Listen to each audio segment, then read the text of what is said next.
자, 여러분 반갑습니다. 홍기찬입니다. 예나 지금이나 또 똑같이 이제 질사 시즌이 왔어요. 그러니까 여러분들 지금 아마 방송 보는 분들은 서류 붙은 분들도 계실 거고요. 안 그러면은 뭐 전반적으로 미리미리 좀 준비하는 분들도 계실 거예요. 삼성 같은 경우에는 서류가 합격될 수 있는 확률이 굉장히 큰 기업이에요. 더군다나 16년 하반기라고 하면. 그러니까 제가 왜 그런 말씀 드리냐면 봅시다. 작년 하반기, 15년 하반기부터 아무나 지사 시험, 그땐 사트였지. 아무나 사트에 못 갔단 말이야. 서류 전형, 직무적합성 평가가 생겼어요. 그런데 그때 처음 나왔을 때 15년 하반기는 좀 많이 뽑았고요. 상반기 때는 채용 규모가 굉장히 적었습니다. 작년 하반기 베이스로 보면 이번에도 이 정도 뽑을 거예요. 한 4,000명 정도 뽑는단 말이야. 삼성전자 실적 이번에 완전히 턴어라운드 했어요. 그래서 또 여러분들 이번에 뭐 저기 노트 7 저기 뭐 리콜 사태 생겼으니까 뭐 안 뽑겠지 그런 생각 하지 마세요. 그거 기껏 해봐야 비용 한 1조, 2조 정도 되는 거고 삼성전자 1년 매출이 200조짜리 회사예요. 그러니까 그룹이 아니라 삼성전자가. 그러니까 그런데 여러분들 너무 매몰되지 마시고요. 자, 4,000 뽑는다고 그러면 스타트는 뭐야? 직무적합성 평가 서류 전형이고요. 여기 아마 10만 명 정도가 지원합니다. 그 다음에 이제 서류가 붙으면 질사 시험장에 가는데 작년 하반기, 15년 하반기 때는 약 한 6만 명 정도 갔고요. 상반기 때는 언론 보도가 없었어. 왜? 많이 못 갔거든. 많이 안 뽑았거든. 얘네들이 많이 뽑을 때는 이제 노출을 시키는데 적게 뽑을 때는 사실 노출을 안 시켜요. 근데 추정컨대 현차가 보통 HMAT 시험장에 한 2만 명 정도 가니까 올해 상반기도 약 한 뭐 3만 명 정도는 가지 않나 싶어요. 이게 제 추측인데 하반기 때는 그거보다 많이 갈 테니까 최소한 3만 정도는 질사 시험장으로 부를 것 같아요. 자, 그럼 삼성 면접은 쉽습니다. 3대1 정도밖에 안 된단 말이야. 그러면 면접장까지 올라가는 친구들은 12,000. 그러니까 이 판이 어떻게 올라가고 있냐. 여러분들 서류 내고 시험 보고 면접 보고 붙는 거야. 그지? 자, 현차가 보통 자소서가 삼성하고 비스무리하게 5만 장 정도 모여요. 여러분들 이미 지금 냈겠죠? 자, 그러면 HMAT 시험장에 가는 친구들이 약 한 2만 명이에요. 하나그룹, 지금 10대 기업 중에 실적이 제일 좋거든요. 하나가 보통 한 시즌에 많이 뽑아봐야 한 600명 뽑아. 그럼 여긴요, 인적성 시험 안 보기 때문에 어중이 떠중이 굉장히 많이 몰려요. 자소서가 보통 한 5만 장은 모이거든? 그럼 뭐야, 이거 기본 100대 1 정도 돼. 그리고 여기 쓰는 친구들, 여기 쓰는 친구들이 다 하나를 쓰지. 왜 그런 소리 하죠? LG전자 서류 붙기가 삼성전자 서류 붙기보다 훨씬 더 힘들다. LG전자는 스펙을 보는 게 분명하다. 그게 여러분 왜 그러냐면 당연한 거예요. 지금 이 바닥에 10만 명이 떠다니거든? 10만 명의 삼성 쓸 때 어떻게 돼? 계열사가 분산되잖아. 전자 쓰는 애들, 디스플레이 쓰는 애들, SDI 쓰는 애들, 전기 쓰는 애들 이렇게 문과는 또 생명, 화재 이런 데도 쓰고 패션 쓰는 애도 있고 광고직 지사 보는 아이들도 있고 막 그래요. 그런데 LG는 어때? 세 군데 쓸 수 있잖아. 그러면 기본적으로 웬간한 아이들은 LG전자를 받고 들어간다고. 그러니까 자소서가 더 많이 들어오는 거야. 삼성전자 매출 얼마? 200조. LG전자 매출 얼마? 아니 50조 돼. 4배 정도 차이 나요. 그러니까 자소서는 훨씬 더 많이 몰리고 회사 사이즈는 훨씬 더 작으니까 당연히 들어가기가 더 어려운 거죠. 그러니까 여러분들 LG는 또 무슨 뭐 스펙을 본다 뭐 이런 식의 이야기가 나돌아요. 그러니까 결국 이 바닥은 확률 싸움이야. CJ가 1년에 한 1,500 정도 뽑고요. 삼성이 한 8,000에서 9,000 정도 뽑기 때문에 이런 거대한 숫자를 버리시면 안 돼요. 그래서 여러분들이 질사 공부하는 거야, 사실은. 이미 하고 있어야 정상이야. 그리고 그러니까 왜 그러냐? 질사 공부라는 첫 번째 이유는 여러분들한테 확률을 제일 많이 주는 기업이고 인적성 시험장에 갈 수 있는 확률도 제일 큰 기업이다. 그래서 여러분들이 질사 공부를 해야 되는 거예요. 두 번째로 질사 공부를 하는 이유는 뭐냐면 출제 범주가 넓거든? 언소추, 제가 이따 좀 설명드릴 텐데 언소추는 NCS도 그렇고 모든 기업들이 대부분 비스무리해요. 그 다음에 시각적 사고도 나오고 시각적 사고는 이제 LG나 현대는 나오는데 SK 뭐 이런 데는 또 안 나오죠. CJ는 좀 쉽게 나오고 직무상시 이런 것들은 물론 역사는 지금 다른 기업들도 많이 출제를 하지만 그다지 넓게 출제되진 않죠. 이게 왜 그러냐? 삼성은 T자형 인재를 선호해요.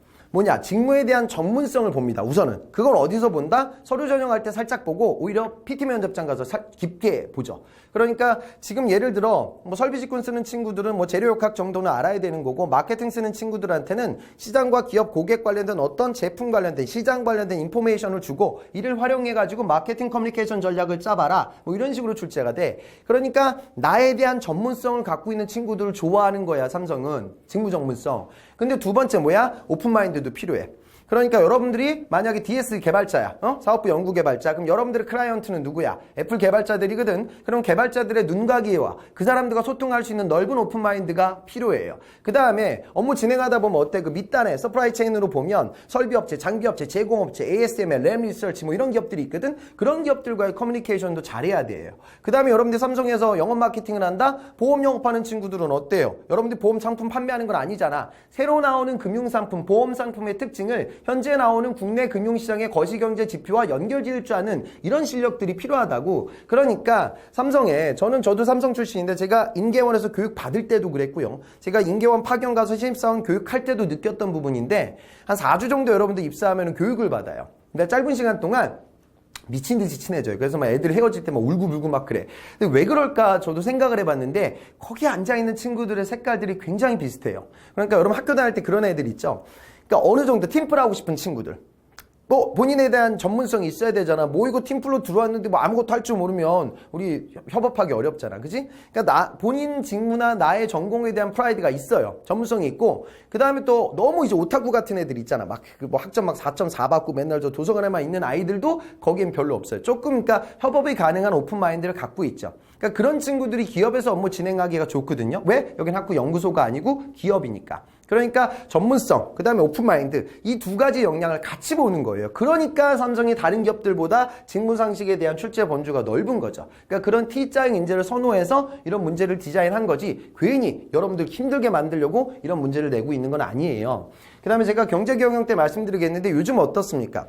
프로덕트 라이프 사이클이 되게 짧아지고 있지. 그러니까 속도감 있는 친구들을 원해. 그러니까 시간이 굉장히 부족한 거예요. 품질 파트에 있는 사람들, 제조 생산 이런 업에 있는 친구들은 제품 스펙 데이터를 빨리빨리 봐야 돼. 그래서 튀는 데이터를 보면서 불량의 원인을 찾아낼 줄 알아야 하고, 영업 마케팅에 있는 친구들은 고객사의, 경쟁사의 영업 데이터를 보면서 우리 회사의 영업 전략을 유추해낼 수 있는 그런 실력이 필요하죠. 속도감을 원해요. 그러다 보니까 짧은 시간 동안 빨리빨리 문제 풀 수 있는 실력을 여러분들한테 요구하고 있는 겁니다. 그래서 지사 시험이라는 건 출제 범주가 상당히 다이나믹하기 때문에 이걸로 준비를 해두면 다른 기업 적성 볼 때도 요긴하게 활용이 가능하지.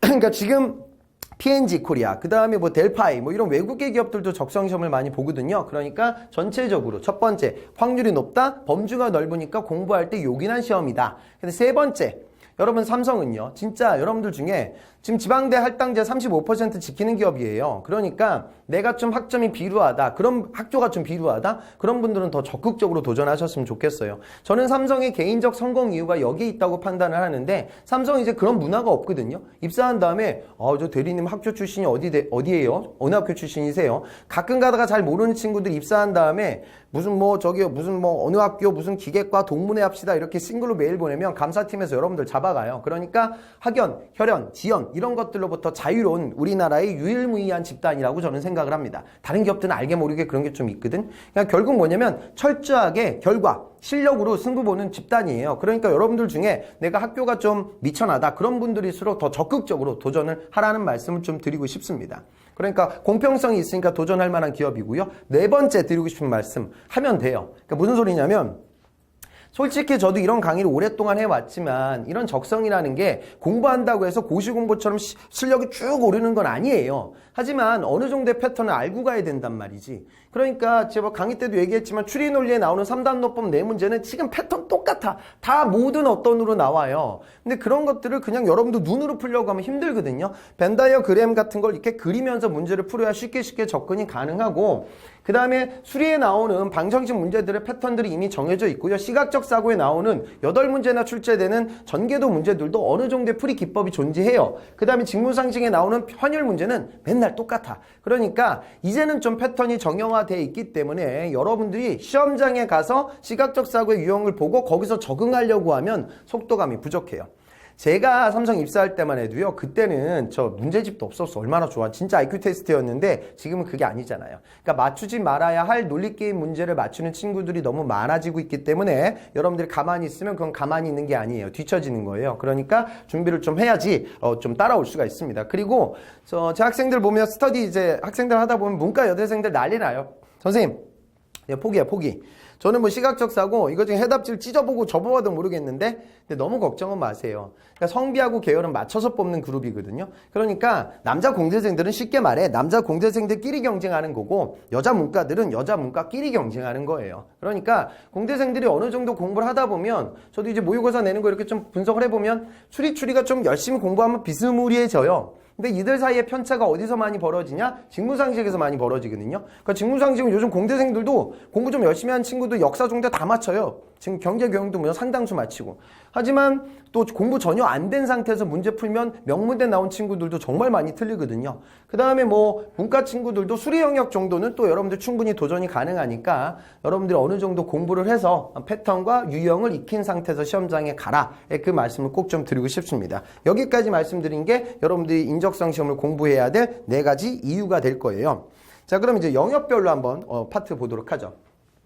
언어가 30문제 25분 시간을 줘요. 그런데 언어는 그나마 제일 쉽죠. 이 강의에 언어는 사실 빠져 있습니다. 언어는 뭐 단기간에 공부한다고 되는 건 사실 아니거든요. 단어 간의 관계, 그 다음에 독해 이런 문제들이 나와요. 그런데 이런 거 풀 때는 요즘은 조금은 단어 지문 수준이 어려워져서 못 보던 환경, 과학, 용어 뭐 이런 것들이 나와. 음절들이 길거든요. 이 긴 음절들의 단어를 하나하나 독해하기엔 너무 시간이 버거우니까 우리는 속도감 있게 독해를 해야 돼요. 시간 재고 푸는 연습을 좀 해보시고 블럭 A, 블럭 B 이 단어는 그러니까 좀 표시를 하면서 속도감 있게 템포 있게 문제를 접근하도록 하시고요. 수리는 방정식이 5문제, 자료 해석이 15문제 나와요. 이제 강의 때 속도 문제, 농도 문제, 일률 문제 이런 패턴들 말씀드릴 거고요. 그 다음에 자료 해석 문제 같은 경우에는 요즘 그래프 문제도 많이 나오고 좀 어려워지는 건 뭐냐면 그 표나 그래프에 보이지 않는 값을 물어봐요. 그러니까 마치 현차에 나오는 정보 추론 같은 유형들도 출제가 되고 있는데 그런 부분들에 대한 접근 기법을 제가 말씀드리도록 하겠습니다.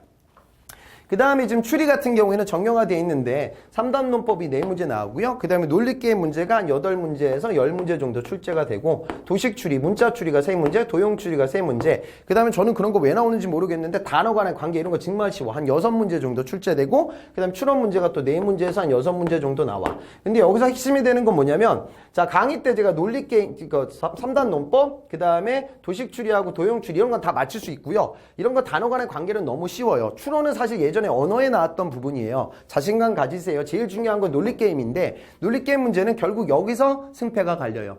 그러니까 떨어지는 친구들은 문제를 너무 오랫동안 음미해요. 뭐 2층에 누가 있고 3층에 누가 있고 4층에 누가 있고 그렇게 접근하면 여러분들 경쟁력, 속도감이 붙지 않아요. 잘 푸는 친구들은 문제를 읽으면서 바로 펜으로, 그러니까 추리는 눈으로 푸시는 게 아니야. 손으로 푸는 거야. 건물, 배식, 식단표를 빨리빨리 그려야 돼. 그런 부분들이 굉장히 중요하기 때문에 도식화시킬 수 있는 그런 방법론에 대해서 제가 말씀드리겠습니다. 시각적 사고는 9가지 유형으로 출제가 돼요. LG하고 현대가 난이도는 훨씬 더 어려워요. 삼성은 어렵지 않아요. 패턴이 다 정해져 있습니다. 그래서 물론 이게 다 풀이 기법이 있는 건 아니에요. 한 60%는 풀이 기법이 있어요. 그거는 제가 강의 때 말씀드릴 거예요. 전개도 문제, 그다음에 블럭 문제, 자르기 문제 뭐 이런 것들. 그래서 여러분들 어느 정도 패턴들은 머릿속에 익히는 시간, 제가 모든 유형들은 과거에 나왔던 패턴까지 책에 없는, 제가 여러분들 강의할 때 이번 책, 우리 책, 리포트 좋은 책에 있는 내용들도 제가 설명드리고 보조로 제가 핸드아웃을 드릴 거예요. 거기 이제 기출 문제들이 많으니까 그 내용들을 통해서 넓은 과거 패턴들까지 모두 다 섭렵할 수 있는 시간을 제공해 드리도록 하겠습니다. 직무상식. 올 상반기에 나왔던 거 보면요. 이렇게 나왔어요. 경제경영 17문제, 과학 IT가 11문제, 역사 문제가 14문제. 역사는 한국사가 8문제, 중국사가 4문제, 중국사를 제외한 세계사가 2문제 나왔어요. 이 시점이라고 하면 이건 버리는 거야. 솔직한 얘기를 은지하고 있어. 중국사는 제가 강의 때 다 말씀드릴 거예요. 제가 말씀드리는 수준만 알아도 다 맞출 수 있어요. 너무 어려운 거 안 나와. 한국사는 삼성이 지금 출제 비중이 사실은 좀 적어요. GS, LG, SK 다 나오고 KB도 나오고 CJ도 나오는데 삼성 역사의 특징은 제발 그런 것 좀 공부하지 말아요. 여러분들 예전에 수학 공부하라고 하면 맨날 집합만 들어가서 그것만 공부하듯이 지금 재학생들 보면 동해, 옥저, 무슨 뭐 제천행사 이딴 거 외우는데 그런 거 안 나와. 그러니까 시대 순으로 주요 이벤트를 정리하는 올해 상반기, 16년 상반기는 대부분의 시대 순 나열 문제가 많이 나왔어요. 그래서 제가 주요 사건들 위주로 한번 정리를 해드리도록 할게요. 그 다음에 출제 비중이 높은 게 경쟁경영하고 과학 IT인데 이번 경제경영의 특징은 올 상반기는요. 거시가 정말 많이 나왔어요. 그러니까 금리, 환율, 뭐 유가 이런 것들. 그래서 제가 경제경영이가 경영 강의를 할 때 제가 그런 부분들 싹 다 정리해 드릴 거예요. 그래서 거시를 들어보면 여러분들 이제 신문 리딩도 좀 쉬워질 거고요. 그리고 제 강의 내용은 제가 요걸 할 때 여러분들 중에 근육권 논술 쓰는 친구들이라든가 아니면은 이제 임원 면접장에서 대화 나눌 때 토론 면접장 가서 소재 접근할 때 좀 여러분들이 들어갈 수 있는 구체적인 경제경영의 이슈를 싹 다 정리해 드리도록 하겠습니다. 최근 이슈로 제가 이야기를 할 테니까 보탬이 되실 거고요. 과학 IT는 올 상반기의 특징은 과학 문제가 많이 나왔어요. 그런데 과학하고 IT하고 왔다 갔다 하거든. 그래서 지금 이번엔 IT 상식도 중요하기 때문에 요즘 나오는 IT 이슈들도 제가 같이 정리를 해드리도록 하겠습니다. 그래서 금방 강연이 이루어지고요. 그 다음에 이게 문제가 좀 어려워질 때는 융합형 문제가 나와요. 융합형 문제는 경제, 경영, 과학, IT가 섞이는 건데 이런 걸 섞기 위해서는 뭔가 매개체 같은 게 쓰이거든요. 주로 나오는 게 동물, 숫자, 색깔 뭐 이런 것들이에요. 그래서 제가 각 테마별로 주요 상식 내용들을 다 묶어가지고 여러분한테 말씀드릴 거고요. 그 다음에 지사시험 붙은 다음에 또 다른 기업들을 삼성은 그나마 이제 붙은 다음에 면접장 가서 풀어야 되는데 인성평가가 이루어지고 또 다른 기업들이 비즈니스 상황 판단 문제를 출제하고 있거든요. 그래서 그런 풀이 기법에 대해서도 제가 강의 때 말씀드릴 거고요. 또 인성평가는 워낙 좀 전문적인 분야이기 때문에 제가 전문 강사 좀 초빙해가지고 그런 시험들이 도대체 어떤 의도를 가지고 디자인되고 있는지 그런 부분들을 말씀드리는 시간도 같이 갖도록 하겠습니다. 그러니까 여러분들 또 한 가지는요. 요거 정리하면서 지금 10월 16일 정도 시험 보잖아. 그러니까 여러분들 요즘 나오는 매스컴 내용들을 알아야 돼요. 최근에 신문에 뭐 나왔어? 지금 독일 베를린에서 펼쳐졌던 국제 가전 전시회 IFA 거기 보면은 지금 어때요? 이번에 삼성이 퀀텀 닷 필름 디스플레이에 집중한다고 했고 LG는 OLED에 집중한다고 했다고. 그러면은 또 퀀텀 닷 필름 이런 거 나올 수 있는 거고 증강현실이 요즘 인기잖아. 포켓몬 때문에. 그러면 또 증강현실, 가상현실, 구획 좀 나눠봐라. 그 다음에 뭐 브렉시트가 우리 삼성에는 무슨 영향을 미칠 것이냐 이런 것들은 인적성에서 나오고 면접장에서도 물어볼 수 있어요. 그래서 근본 강의를 통해서 기본적으로 제가 뭐 좀 여러 가지 이야기를 같이 넣어놨으니까요. 전체적인 취업의 경쟁력을 높일 수 있는 그런 시간으로 활용을 해보셨으면 좋겠습니다. 근데 여러분 뭐 강의 듣는다고 해서 다 되는 건 아니잖아요. 그렇죠? 그러니까 강의도 듣고 여러분들 직접적으로 시간적으로 열심히 문제도 풀어보고 이렇게 같이 병행해 나아가면서 여러분들이 삼성인으로 거듭날 수 있는 그런 한 단계 좀 초석을 단단하게 다지는 시간이 됐으면 좋겠습니다. 그래서 여러분들 제가 이 지사 강의한 지가 정말 오래됐는데 괜찮아요. 그러니까 상반기 조금 뽑았고 하반기 지금 실적 좋으니까 제가 보기에는 이번에 꽤 많이 뽑을 것 같습니다. 그래서 여러분들 서류 전형도 좀 준비 열심히 하시고 다른 기업들 자소서 쓸 텐데 자소서를 쓰는 이유는 뭐야? 인적성 시험장에 가기 위함이고 인적성 공부는 왜 해? 또 면접장에 가기 위함이잖아요. 그래서 전체적으로 취업을 하실 때는 하기 싫은 걸 해야 돼. 예전엔 제 학생 중화권 명문대적의 유학생이야. 기계과 나왔어. 남자애야. 그리고 외국인 학교 중학교 때부터 다녀서 영어도 완벽해. 영어, 중국어, 명문대, 기계과, 남자 괜찮잖아. 그런데 얘가 삼성 가는 데 있어서 제일 힘들었던 게 뭐냐면 얘는요 중국 유학생이어서 영문지사를 못 봐. 또 여러분들처럼 국문지사를 봐야 되는데 역사가 이렇게 나오는데 얘는 역사를 공부해본 역사가 없는 애야. 얘는 광개토 대항이 발해의 왕인지 알고 있어서 진짜로. 그래서 여기 와서 EBS 막 저기 동영상 강의 다 듣고 이거 다 맞춘 다음에 저한테 복원도 해줬어요. 반면 안 되는 아이들은 이 친구는 저기 무슨 뭐 국제 뭐 그 영화 무슨 출품도 했던 아이예요. CJ ENM 임원들하고도 막 아는 사이였는데 CJ ENM 못 갔어. 왜? 인적성에서 떨어졌으니까. 그러니까 여러분들 취업은 하기 싫은 걸 해야 되니까 수리, 추리, 시각적, 상식 나 이런 거 못한다 이런 생각 갖지 마시고요. 꼭 한번 도전을 해보셨으면 좋겠습니다. 그래서 개괄적인 이야기는 여기서 말씀드리고요. 이제 본격적으로 강의 내용으로 들어가서 하나하나 집어가도록 하겠습니다. 그리고 이번 강의는 우리 16년 상반기에 나왔던 패턴 위주로 제가 강의를 끌어가도록 할게요. 여러분들의 화이팅, 건승을 기원하겠습니다.